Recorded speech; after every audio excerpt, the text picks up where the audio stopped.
حضرت عزیر نے فرمایا یہ بستی والوں کو اللہ دوبارہ کیسا زندہ کریں گے؟ انا جو ایسا دل میں خیال آیا، اللہ نے کہا نبی ہوتے ہوئے تم کو ایسا خیال آ رہا ہے کہ ہم کیسے زندہ کریں گے؟ فَأَمَاتَهُ اللَّهُ مِئَةَ عَامٍ۔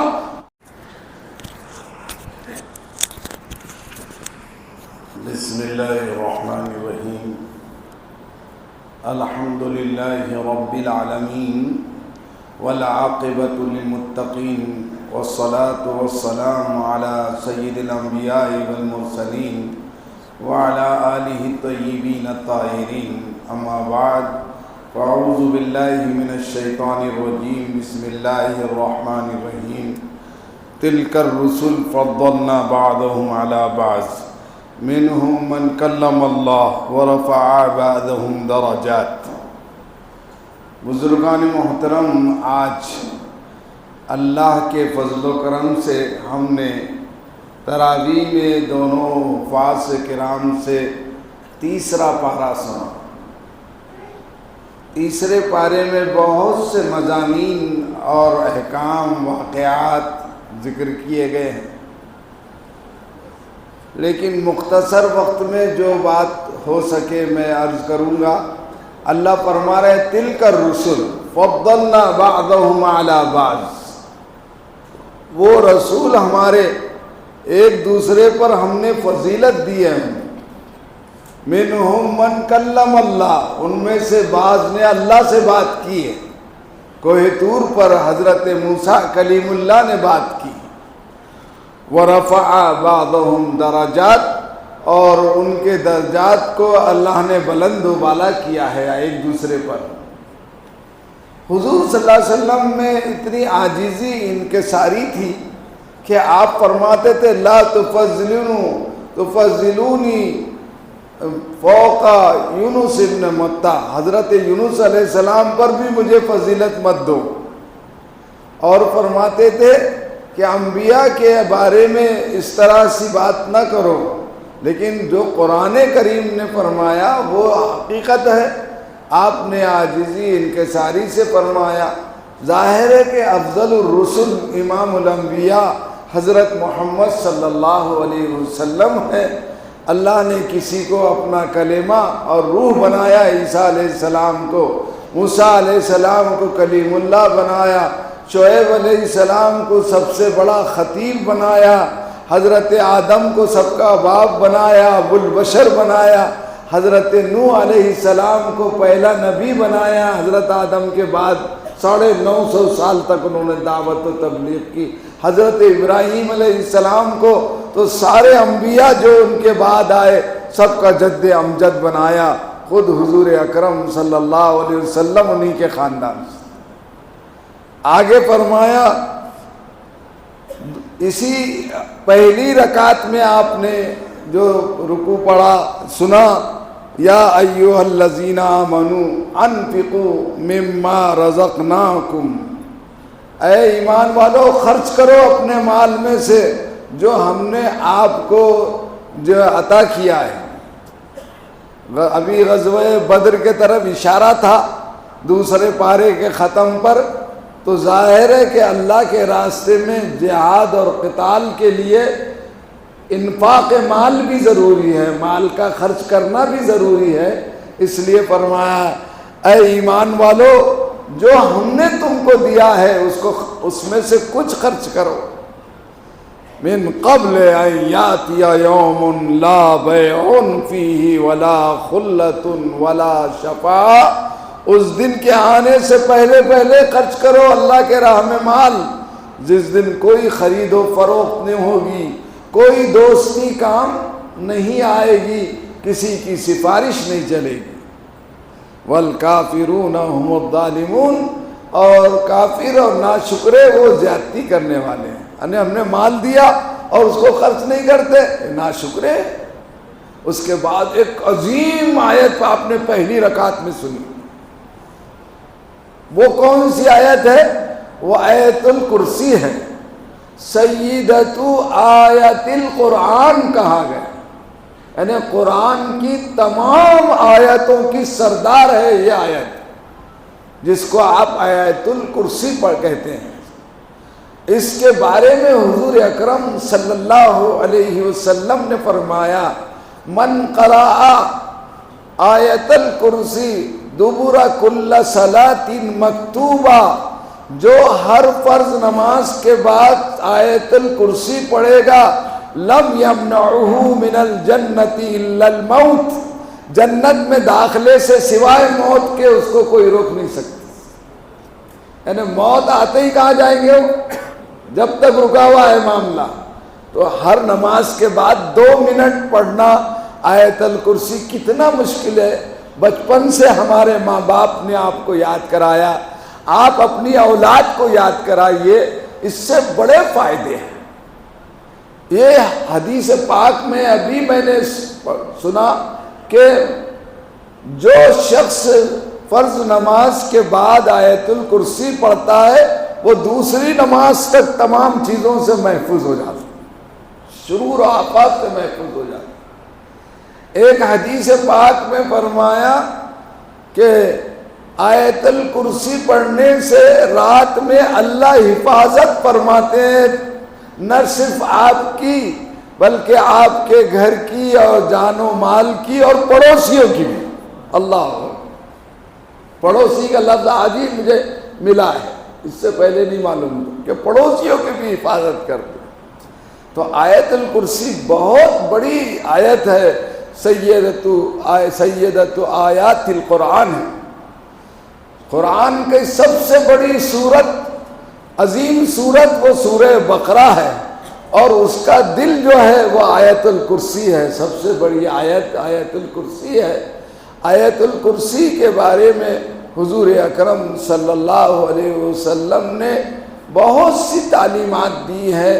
ایک مرتبہ کا واقعہ مشکات شریف میں اور احادیث کی کتاب میں لکھا ہوا ہے کہ حضرت ابو ہریرہ رضی اللہ تعالی عنہ بڑے صحابی تھے، 3000 سے زائد حدیثیں ان سے مروی ہے، ہمیشہ وہاں مسجد نبوی میں صفہ کے چبوترے پہ پڑے رہتے تھے اور ہر وقت علم حاصل کرتے تھے، کھانے پینے کا کوئی انتظام نہیں، بھوکے پیاسے رہ کر۔ وہ فرماتے ہیں جب اللہ نے مسلمانوں کو نوازا تو بیت المال پر رات میں چوکیداری کے لیے، نگرانی کے لیے اللہ کے رسول نے مجھے مقرر کیا۔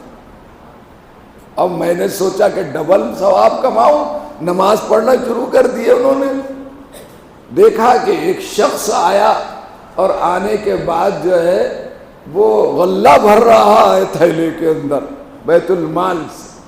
میں نے سلام پھیر کے اس کو پکڑ لیا تو اس نے بڑی آہوزاری کی اور بہت عاجزی کی اور انکساری کی، بچوں کی دعائیں دی کہ بہت پریشان ہوں، ایسا ہوں۔ حضرت ابو ہریرہ نے رحم کھا کر اس کو چھوڑ دیا اور حضور کو بھی نہیں بتایا۔ دوسرے دن مجلس رسول میں دربار رسالت میں ابو ہریرہ آئے تو حضور نے پوچھا ابو ہریرہ تمہارے رات کے چور کا کیا ہوا؟ اب تو سٹپٹائے ابو ہریرہ۔ فرمایا اللہ کے رسول اس نے بہت عاجزی کی، بہت انکساری کی، اس لیے میں نے چھوڑ دیا۔ کہا کہ جھوٹا ہے وہ، پھر آئے گا۔ اب اللہ کے رسول کے فرمانے کے بعد تو میں اور چوکنا ہو گیا۔ دوسرے دن آیا وہ، پھر میں نے کہا کہ اب تو نہیں چھوڑوں گا تجھے، مجھے حضور نے یقین تھا کہ تو آئے گا، مگر وہ بڑا چرب زبان تھا، دلوں کا پانی پیٹ کا ہلنے نہیں دیتا تھا، اسی بات کرتا تھا۔ جناب ابو ہریرہ کو پھر شیشے میں اتارا اور پھر اپنے بیوی بچوں کی دعائی دی اور پھر ابو ہریرہ نے رحم کہا کر چھوڑ دیا۔ پھر حضور کے دربار میں جب پہنچے تو حضور نے فرمایا ابو ہریرہ رات کے چور کا کیا ہوا؟ ان کو اختیار نہیں تھا نہ چھوڑنے کا، پکڑ کر حضور کی خدمت میں لایا۔ حضور نے فرمایا بہت عاجزی کیا، رویا دھویا، میں نے چھوڑ دیا اللہ کے، کہا کہ نہیں جھوٹا ہے، پھر آئے۔ اب تو سوچ لیا کہ اب کچھ نہیں، اس کو سیدھا گرفتار کر کے حضور کی خدمت میں پیش کروں گا۔ تیسرے دن پھر آیا کہا کہ اب تو کچھ بھی کر، رو دھو کچھ بھی کر، چھوڑنے والا نہیں ہوں۔ اب وہ بھی مجبور ہو گیا، اس نے کہا میں کچھ ایسے کلمات، ایسی آیت بتاتا ہوں تجھے کہ جب تو اس کو پڑھ لے گا تو چور، شیطان اور کوئی چیز تیرے مال پر نہیں آئے گی، تیرے پاس نہیں آئے گی۔ وہ ہے آیت الکرسی۔ انہوں نے کہا بتا دے، تو انہوں نے آیت الکرسی بتا دی۔ صحابہ بڑے علم کے حریص ہوتے تھے۔ تیسرے دن پھر حضور نے پوچھا ابو ہریرہ چور کا کیا ہوا؟ تو کہا حضور، اس نے کہا آیت الکرسی پڑھ لیں گے، میں تو کچھ سکھا دیتا ہوں، تو چھوڑ دے مجھے۔ میں نے چھوڑ دیا۔ کہا جھوٹا ہے مگر وہ سچی بات کہہ کر گیا ہے، وہ شیطان تھا جو اس شکل میں آ رہا تھا۔ تو ظاہر ہے کہ وہ تو جنت ریٹرن تھا، تو اس کی باتیں بھی ویسی تھی، سمجھ رہے ہو؟ تو عالم ہونا الگ چیز ہے، جاننا الگ چیز ہے، ماننا الگ چیز ہے۔ شیطان جانتا بہت تھا، سمجھ میں آیا؟ اللہ ہم کو آیت الکرسی کی قدردانی کی توفیق عطا فرمائے۔ ایک حدیث اس کے بارے میں سنا کر آگے بڑھتا ہوں۔ حضور اکرم صلی اللہ علیہ وآلہ وسلم نے حضرت ابی ابن کعب سے پوچھا، یہ بڑے عالم تھے تورات اور انجیل کے، تو کہ ابی قرآن کی سب سے عظیم آیت کون سی ہے، سب سے اچھی آیت کون سی ہے؟ تو حضرت ابی ابن کعب رضی اللہ، 4 صحابہ مشہور ہیں جو کو قرآن کا علم ان کو سب سے زیادہ تھا۔ ایک حضرت عبداللہ ابن مسعود، دوسرے ابی ابن کعب، تیسرے زید ابن ثابت اور چوتھے معاذ ابن جبل رضی اللہ عنہ۔ یہ 4 بڑے صحابہ تھے جن کو قرآن کا بہت علم تھا۔ تو انہوں نے کہا حضور وہ آیت الکرسی ہے۔ تو خوش ہو کے فرمایا لِتَهْنِئَكَ عِلْمُكَ یا ابو المنذر۔ ابو المنذر ان کی کنیت تھی کہ ابو المنذر تمہارا علم تم کو مبارک۔ ہم کو ایسے مذاکرے کرنا چاہیے آپس میں، قرآن اور حدیث کے بارے میں حجت نہیں کرنا چاہیے، جس سے بحث نہیں کرنا چاہیے، علمی باتوں کا مذاکرہ آپس میں ہونا چاہیے۔ یہ تعلیم دی حضور اکرم صلی اللہ علیہ وسلم نے۔ تو بھائی ہر نماز کے بعد پڑھیں گے انشاءاللہ، تو بولو انشاءاللہ۔ ارے جنت میں جائیں گے سیدھا، ابھی نہیں، مرنے کے فوری بعد، سمجھیں؟ اور رات میں پڑھتے سوتے وقت اپنے بچوں کو بھی یاد کراؤ اور خود بھی پڑھا کرو، انشاءاللہ سب پڑھیں گے۔ اور نہ بیٹھنا اور اٹھ کے چلے جانا، عمل کی کوئی بات پلوں میں باندھ کر لے جائے تو وہ اچھا ہے، سمجھ میں آئے، جس پر زندگی بھر آپ عمل کریں۔ دوسرے رکوع میں اللہ تعالیٰ نے جو ہے فرمایا کہ حضرت ابراہیم علیہ السلام کا ذکر کیا کہ الم تر الی الذی، دوسری رکعت میں آپ نے سنا کہ حضرت ابراہیم علیہ السلام نے نمرود کو دعوت دی اللہ کے ایک ہونے کی۔ نمرود اپنے آپ کو خدا کہتا تھا، ذرا طاقت اور قوت اور مال آئی تو آدمی اپنے آپ کو کچھ بھی سمجھنے لگتا ہے، سمجھیں؟ اللہ چاہے تو 1 سیکنڈ میں سب ختم کر سکتا، لیکن اس کو کیا شیطان کس جو ہے تو حال میں کر دیتا ہے۔ نمرود کو بادشاہت دی کئی سالوں کی، تو وہ اپنے آپ کو خدا کہنے لگا۔ حضرت ابراہیم نے اس کو کہا وہ اللہ ایک ہے، اللہ کا نام 2701 مرتبہ آیا۔ کتنے مرتبہ؟ 2701 مرتبہ آیا۔ 2701 مرتبہ اللہ کا نام قرآن میں آیا ہے۔ یہ اللہ لا الہ الا والحی القیوم پر سے میں نے پڑھا کہ 2701 مرتبہ اللہ کا نام آیا۔ تو حضرت ابراہیم نے اس کو سمجھایا کہ اللہ کے بندے، تو اللہ کا بندہ ہے، اپنے آپ کو خدا کہہ رہا ہے۔ کہا تیرا خدا کیا کرتا ہے؟ کہا رب الذی یحیی و یمیت، میرا رب اس کے ہاتھ میں زندگی اور موت ہے، مارتا بھی ہے اور جلاتا بھی ہے۔ وہ بے وقوف تھا، ضروری نہیں کہ عقل مند کو حکومت دے، بیوقوف کو دے دیتے۔ جب عقل مند اپنے منصب کو نہیں سمجھتے نا تو ان کے اوپر بیوقوفوں کو بٹھا دیتے۔ آج یہی ہو رہا ہے، سمجھ میں؟ تو حضرت ابراہیم نے سمجھ گئے، اس نے کیا کیا، بیوقوف نے قید خانے سے 2 قیدیوں کو بلایا، جو بے قصور تھا اس کو قتل کر دیا، جو قصوروار تھا اس کو چھوڑ دیا، اور کہنے لگا انا احیی و امیت، دیکھو میں بھی مارتا ہوں جلاتا ہوں۔ تو حضرت ابراہیم سمجھ گئے کہ میرا مخاطب اگرچہ بادشاہ ہے لیکن عقل اس کی کم ہے، ایسی دلیل لائے، اس کے سامنے آپ نے دوسری رکعت میں سن کر چلے گئے، آگے سجدہ کر رکوع سجدہ کر دیا۔ آپ نے کہا حضرت ابراہیم نے فَإِنَّ اللَّهَ يَأْتِي بِالشَّمْسِ مِنَ الْمَشْرِقِ فَأْتِي بِهَا مِنَ الْمَغْرِبِ، میرا پروردگار، میرا پالنہار، میرا مالک و مختار روزانہ سورج کو مشرق سے نکالتا ہے، تجھے خدائی کا دعویٰ ہے تو مغرب سے نکال کے بتا۔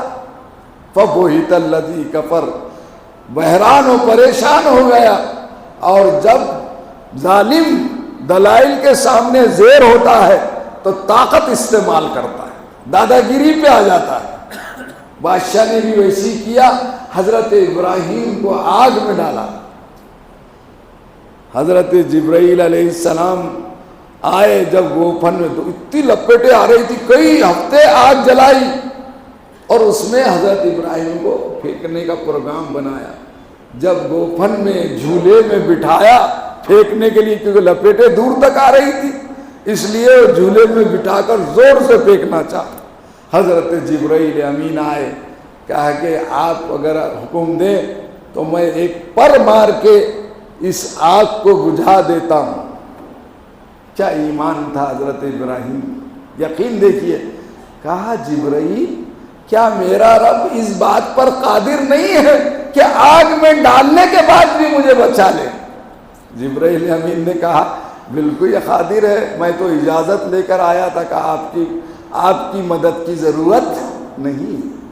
پھینکا گیا آگ میں، ڈائریکٹ اللہ نے آگ کو وہی بھیجی، آرڈر دیا، قرآن میں ہے یا نار کونی بردم و سلامن علی ابراہیم، اے آج ہمارے ابراہیم پر تو ٹھنڈی ہو جا۔ ٹھنڈک بھی نقصان پہنچاتی ہے، کہا وہ سلامن علی ابراہیم، ابراہیم کی حفاظت کا ذریعہ اور سامان بن جا۔ مسکراتے ہوئے ابراہیم علیہ السلام تشریف لائے۔ کسی نے خوب کہا آج بھی ہو جو براہیم سا ایمان پیدا، آج بھی ہو جو براہیم سا ایمان پیدا، آگ کر سکتی ہے انداز گلستان پیدا، آگ کر سکتی ہے انداز گلستان پیدا۔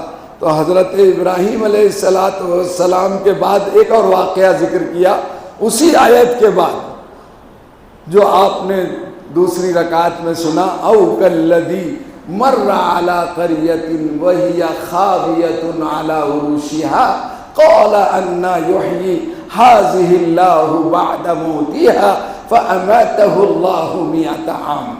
حضرت عزیر علیہ السلام تشریف لے جا رہے تھے، اپنے گدھے کی سواری پر، کھانا بھی تھا، جنگل کا سفر تھا۔ ایک بستی کو دیکھا کہ عذاب الہی کی وجہ سے اس کے دیواروں پر چھت گرے ہوئے، ایک دم ویران کھنڈر بنے ہوئے ہیں۔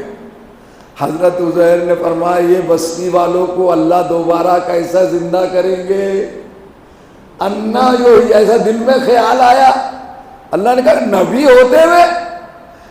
ہوتے ہوئے تم کو ایسا خیال آ رہا ہے کہ ہم کیسے زندہ کریں گے؟ فَأَمَاتَهُ اللَّهُ 100 عام۔ آپ نے دوسری رکعت میں سنا کہ 100 سال کے لیے موت دے دی اللہ نے، ثم بعث، پھر 100 سال کے بعد اٹھایا۔ تو جو چیز خراب ہونا چاہیے تھی وہ خراب نہیں ہوئی، اور جو چیز رہنا چاہیے تھی وہ ٹکڑے ٹکڑے ہو گئے۔ گدھا وہاں بندھا ہوا تھا، مر کے اس کی ہڈیاں سب پھیل گئی،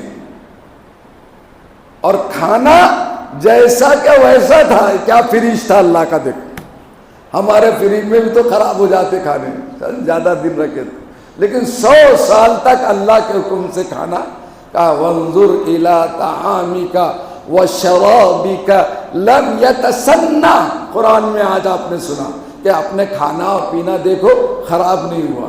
وانظر الی حمارک، اور گدھے کو دیکھو کیسے ہم اس کی ہڈیوں کو جوڑتے ہیں، ثم نکسوھا لحما، اور پھر اس پر گوشت چڑھاتے ہیں۔ اور قال اعلم ان، جب گدھا کھڑے ہو گیا تو آپ نے فرمایا اعلم ان اللہ علی کل شیء قدیر، اللہ اکبر کہہ کے رکوع میں چلے گئے آپ کے ساتھ، میں جانتا ہوں کہ اللہ تبارک و تعالی ہر چیز پر قادر ہے۔ اور بعض روایات میں آتا ہے قرات کی اعلم ان اللہ علی کل شیء، جان لو کہ اللہ ہر چیز پر قادر ہے۔ ابھی 2 رکعت میں اتنا وقت چلے گیا تو 20 رکعت کی طرح بھی سناؤں گا تو سحر ہو جائے گی۔ اللہ مجھے اور آپ سب کو قرآن پر عمل کی توفیق عطا فرما، قرآن کو ہمارے دلوں کی بہار بنا دے، قرآن کریم کے ذریعے ہمارے سارے مسائل کو حل فرما دے، قرآن سے ہم جو بھول گئے وہ یاد کرا دے، قرآن سے جو ناواقف ہے اللہ وہ ہم کو بتلا دے۔ اے اللہ قرآن کو خبر میں اور ہمارے حشر میں حجت بنا دے۔ وآخر دعوان الحمد للہ رب العالمین۔